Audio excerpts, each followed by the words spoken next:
शेतकऱ्यांवर अशी ही वेळ, वासरू नकोसं झालं, आईपासून दूर लोटलं.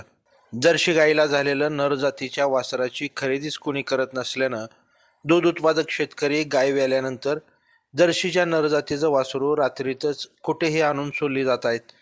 त्यामुळे सध्या जर्सी गायींना होणारी खोंड नकोशी झाल्याचं चित्र दिसत आहे. शेटपळ सिद्धेवाडी रस्त्यावर मागील 2-3 दिवसाखाली नवजात जर्सी खोंड रात्रीतच रस्त्यावर सोडण्यात आलं होतं.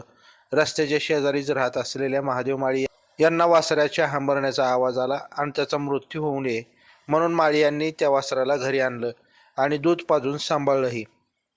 त्यांना या कामी शेजारील शेतकऱ्यांनीही मदत केली आहे. यापूर्वी याच रस्त्यावर कुत्र्याची पिलं, मांजराची पिलं आणून सोडण्यात येत होती आणि मग ही लहान पिलं रस्त्याच्या कडेलाच रात्री सोडल्यानं सकाळी वाहनांच्या अपघातात मरण पावल्याची दृश्य या परिसरातील शेतकऱ्यांनी पाहिली आहेत. याशिवाय मागे अशीच जर्सी गायीची वासरं खास करून नर जातीची सोडण्यात येत असल्यानं कधी ती भटक्या कुत्र्याची शिकार झाले तर कधी अपघातात गेली आहेत. या सोडण्यात आलेल्या वासराला घरी आणून दूध पाजण्याचं काम सुरू आहे, मात्र ते दूध त्याला पचत नाही. सध्या तरी माळी यांच्यामुळे त्या वासराला जीवदान मिळालं असलं तरी पुढे या वासराचा सांभाळ व्हावा, ते वासरू जगावं यासाठी याबाबत त्यांनी सोलापुरातल्या गोशाळेला संपर्क केला आहे, मात्र ते अद्यापही आले नसल्याचं त्यांनी सांगितलंय. माडा आणि सिद्धेवाडीकडे जाणाऱ्या या रस्त्यावर रात्री अशीच फक्त नर जातीचीच वासरं सोडण्यात येतात. ती सोडण्यात येऊ नये, त्यांचा निदान त्यांना चारा खायला येईल इथपर्यंत तरी सांभाळ करावा असं त्यांनी आवाहन केलं आहे.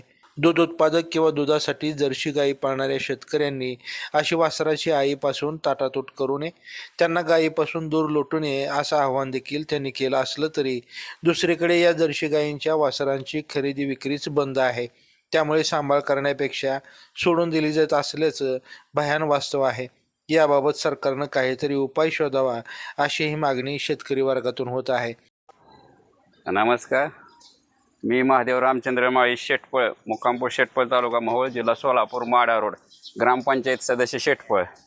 इथं आमच्या घराजवळ एक वस्तीजवळ असा एक पॉईंट आहे की सिद्धेवाडीला जाणारा रस्ता, ह्या पॉईंटवर मांजराची पिल्ली, कुत्र्याची पिल्ली, तिकडली राहणारी लोक आणून सोडते ती, आणि ती सोडून गेल्यानंतर ती बारकी छोटीशी पिल्ली वाहनाखाली येऊन मरण पावते. ती पिल्ली सोडत होती. आता नंतर ही गायची खोंड पण आणून सोडायला लागली. ती आज 8 दिवस झालं ही खोंड आहे. ह्याला दूध धड चालता येत नाही, काय नाही. आम्ही वरचं दूध पाजतो, ह्याला पचत नाही. इथं संजय आजीनाथ माळी ह्यांची डेअरी आहे, त्यांच्याकडून आणून पाजलं, पचत नाही.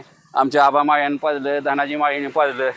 गावात प्रणाली दूध आहे, त्यांनी 1 लिटर दिलं, ती बी पचलं नाही. पुजारी डॉक्टरची डेअरी आहे. एवढं मी सांगतो, ही ज्याचं खोंड आहे त्यांनी त्याच्या गाईला पाजण्यासाठी घेऊन जावं. ताज्या अपडेटसाठी लाईव्ह महाराष्ट्र झोन न्यूजच्या यूट्यूब चॅनलला सबस्क्राईब करा, तसेच बेल आयकॉनवरती क्लिक करा.